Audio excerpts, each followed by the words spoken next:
এই দেখো আজকে আমাদের ডাল পুরি বানানো হচ্ছে। দেখো এই যে গরম গরম ডাল পুরি। এই দেখো, এই দেখো কতগুলো বানিয়ে রাখা হয়ে গেছে অলরেডি। এখানে আর জায়গা হচ্ছে না, এবার এখানেও রাখা হচ্ছে, আরো তোমার ভাজা হচ্ছে। এই দেখো গরম গরম।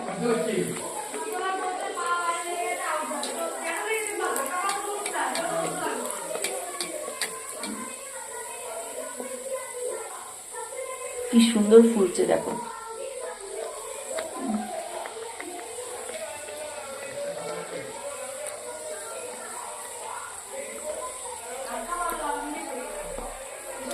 দেখো বলের মতন কি সুন্দর ফুলে গেল, দেখলে?